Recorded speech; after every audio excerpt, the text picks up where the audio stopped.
রবীন্দ্র সরোবর, যার পূর্ব নাম ঢাকুরিয়া লেক, এটি দক্ষিণ কলকাতায় অবস্থিত একটি কৃত্রিম হ্রদ, যা দক্ষিণ কলকাতার ফুসফুস হিসেবেও পরিচিত।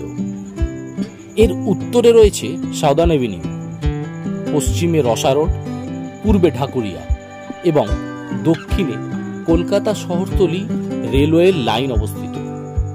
এই সরোবরে আপনি কিভাবে সহজে আসবেন, কোন কোন দিন খোলা পাবেন এবং কতক্ষণই বা খোলা পাবেন, টিকিট মূল্যই বা কত, এসবই আমি আজ আপনাদের মাঝে এক্সপ্লোর করার চেষ্টা করব।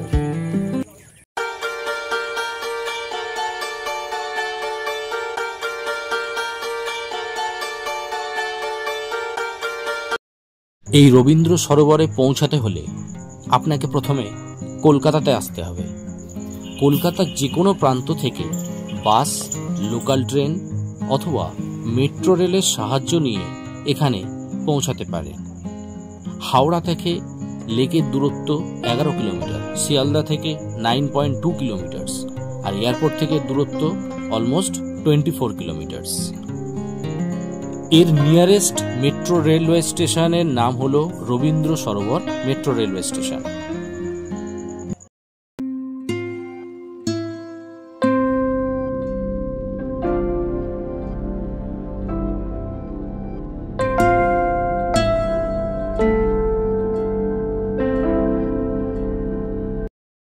উনিশশো 20 দশকের প্রথম দিকে কলকাতা অঞ্চলের উন্নয়নের দায়িত্বে থাকা ক্যালকাটা ইমপ্রুভমেন্ট ট্রাস্ট 192 একর এই জলাজঙ্গলময় জমি অধিগ্রহণ করেছিল অঞ্চলটিকে বসতিযোগ্য করে তোলার জন্য। বিশেষ করে রাস্তাঘাট বা আশেপাশের জমি বাসযোগ্য করা বা এখানে একটি হ্রদ বা উদ্যান গড়ে তোলা, এগুলোই ছিল প্রধান লক্ষ্য। সেই মতো হ্রদ খনন করা শুরু হয়েছিল এবং নামকরণ করা হয় ঢাকুরিয়া লেক নামে। 1958 সালের মে মাসে কর্তৃপক্ষ বিশিষ্ট বাঙালি তথা নোবেল বিজয়ী কবিগুরু রবীন্দ্রনাথ ঠাকুরের নামে এই হ্রদটির নামকরণ করা হয় রবীন্দ্র সরোবর। পরে এই হ্রদটিকে কেন্দ্র করে গড়ে ওঠে শিশু উদ্যান, বাগান ও প্রেক্ষাগৃহের মতো কিছু বিনোদন কেন্দ্র। মূল হ্রদটির আয়তন 73 একর, বাকি অংশ গাছগাছালিতে ঢাকা। কিছু কিছু গাছ আবার শতাধিক বছরেরও পুরানো। শীতকালে এই হ্রদে প্রচুর পরিযায়ী পাখিরা আসে, যদিও বর্তমানে দূষণের কারণে তাদের সংখ্যা অনেক কমে গেছে। হ্রদে বিভিন্ন প্রজাতির মাছও রয়েছে, তবে এখানে মাছ ধরা কঠোরভাবে নিষিদ্ধ। সকালে বহু মানুষ এখানে হ্রদের ধারে মুক্ত বায়ুতে প্রাতঃভ্রমণ করতে আসেন। দিনের বেলা বনভোজনরত পরিবার, পর্যটক, অল্প বয়সী প্রেমিক প্রেমিকা এবং জগারদের আনাগোনায় এই হ্রদাঞ্চল মুখরিত হয়ে ওঠে। হ্রদের উত্তরে রয়েছে 26,000 আসন বিশিষ্ট একটি ফুটবল স্টেডিয়াম এবং রয়েছে নজরুল মঞ্চ। দক্ষিণে রয়েছে কলকাতার একমাত্র জাপানি বুদ্ধ মন্দিরটি। 1935 সালে এটি আন্তর্জাতিক বৌদ্ধ সংগঠন দ্বারা প্রতিষ্ঠিত হয়েছিল। দেখুন, 1 নম্বর গেটের নাম হচ্ছে বুদ্ধ গেট। এই দেখুন বুদ্ধিস্ট টেম্পল। টাইমিংটা সকাল 5টা থেকে 8টা এবং সন্ধ্যা 5টা থেকে 7টা।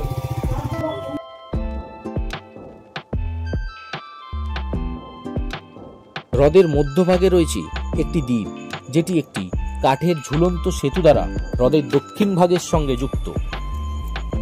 এই লিলি পুলটা জাস্ট ক্রস করলেই, এই দেখুন, এই লিলি পুলটা ক্রস করে আমরা এলাম, এসেই এই যে লেক মসজিদ, এই যে লেক মসজিদ, এই দেখুন। আর এই লেক মসজিদটা যে জায়গায়, যে লোকেশনে রয়েছে, দেখুন অপূর্ব এর প্রাকৃতিক সৌন্দর্য বা পরিবেশ। হ্রদের পশ্চিম ভাগে রয়েছে কয়েকটি কামান 1920 সালে রথ খনন কার্যের সময় এগুলি পাওয়া গেছিল। মনে করা হয় বাংলার শেষ স্বাধীন নবাব সিরাজউদ্দৌলার কামান এগুলি। এছাড়াও রয়েছে ক্যালকাটা রোয়িং ক্লাব, যা ভারতের প্রাচীনতম। এছাড়াও রয়েছে Bengal rowing club, lake club ও কলকাতা বিশ্ববিদ্যালয়ের রোয়িং ক্লাব। তবে একটি মিউজিয়ামও করা হয়েছে, যার নামকরণ করা হয়েছে দুর্গা মিউজিয়াম বা মা ফিরে এলো বা আর্ট গ্যালারি। আবার স্থানীয় লোকেরা এটিকে ঠাকুরদের গ্যালারিও বলে থাকেন। এখানে কলকাতার বেশ কিছু পুরস্কারপ্রাপ্ত দুর্গা মূর্তি রাখা হয়েছে। আমি প্রথমবার দেখছি এই মিউজিয়ামটা। চলুন দর্শন করা যাক। সকাল 7টা থেকে সন্ধ্যা 7টা অবধি এটি খোলা থাকে। 3 নম্বর গেটের পাশে এটি অবস্থিত।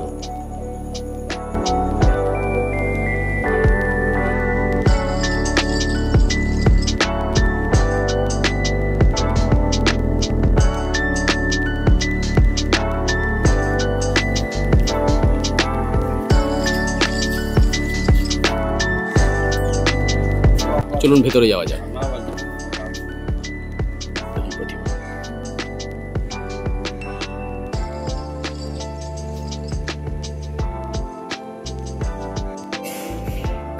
জিতেন্দ্র স্মৃতি সংঘ 2022 বেহালা।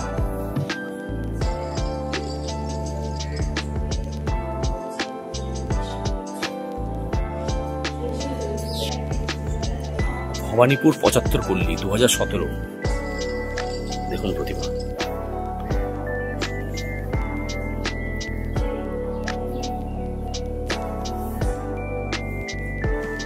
বড়িশা ক্লাব দেখুন।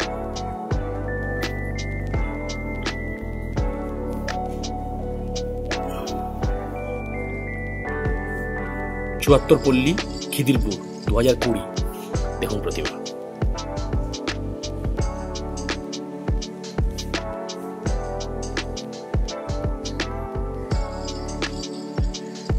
কয়েকটা প্রতিমার নাম দেওয়া নেই যে এটা কোন ক্লাবে, তো আমি জাস্ট এমনি দেখিয়ে দিচ্ছি, আপনারা দেখে নিন। যেমন এই প্রতিমাটা,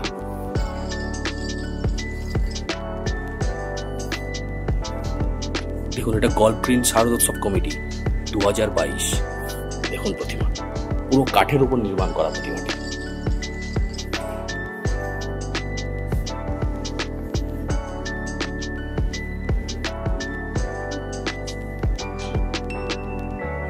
নপাড়া দাদাভাই সংঘ 2021 বরাহনগর দেখুন প্রতিমা। অসাধারণ প্রতিমাটি।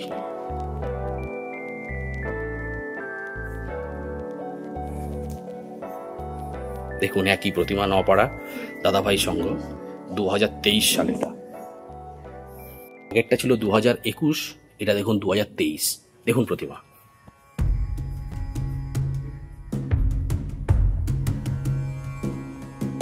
অসাধারণ প্রতিমাটি।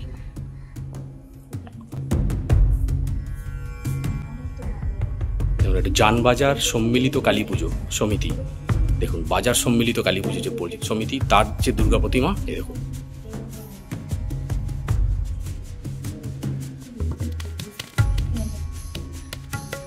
চেতলা অগ্রণী 2020 দেখুন প্রতিমা।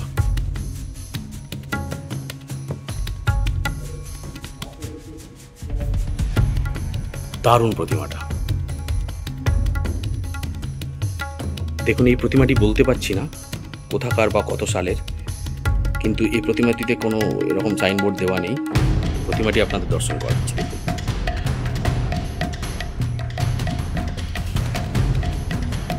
আহিরিটোলা সার্বজনীন দুর্গোৎসব 2024 সাল দেখুন দুর্গা প্রতিমাটি।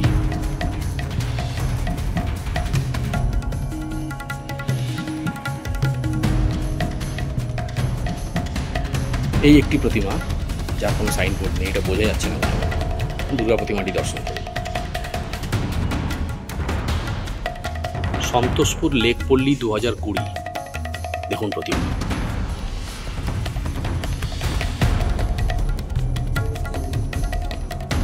দেখুন এই একটি প্রতিমা যার কোনো সাইনবোর্ড নেই, এটা কোথাকার বোঝা যাচ্ছে না, তবে প্রতিমাটি খুবই সুন্দর। দেখুন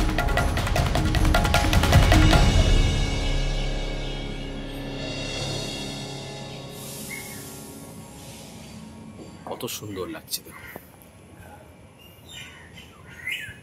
এই রবীন্দ্র সরোবরকে যে যেমনভাবে নেবে তার কাছে এটি তার মতন হয়ে উঠবে। কারণ এই কংক্রিট আর চারদিকে শুধু বড় বড় বিল্ডিংয়ে ঘেরা শহরে মানুষ থেকে পশু পাখি সবাই চায় এইরকম গাছগাছালি ভরা পরিবেশ। তো কেমন লাগলো আজকের এই ভিডিওটি অবশ্যই কমেন্ট করে জানাবেন। আর সময় বার করে একদিন একবেলা চলে আসুন এই পরিবেশে, আশা করি আপনাদের ভালোই লাগবে। সবাই ভালো থাকবে। শুভ শারদীয়া। 2020 সালের সেই মারণ করোনা ভাইরাসের যে প্রকোপ আমাদেরকে সবাইকে ভুগতে হয়েছিল, সেই করোনা ভাইরাসের একটা স্ট্যাচু বানিয়েছে দেখুন লেকের ভেতরে।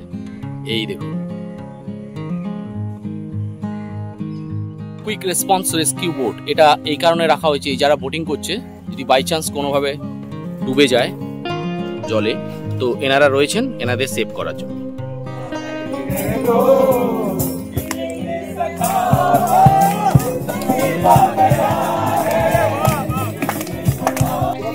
সমস্ত খাবারের দোকান এখানে রয়েছে।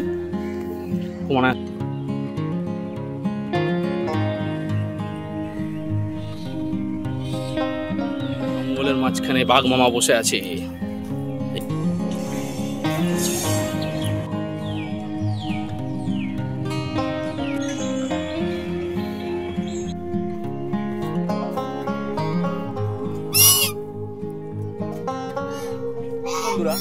লেকটা কত সুন্দর, এই যে লেকের যে ভিউ দেখুন, ঝর্ণাটা, এটা সন্ধ্যাবেলা আরো বেশি ভালো লাগে।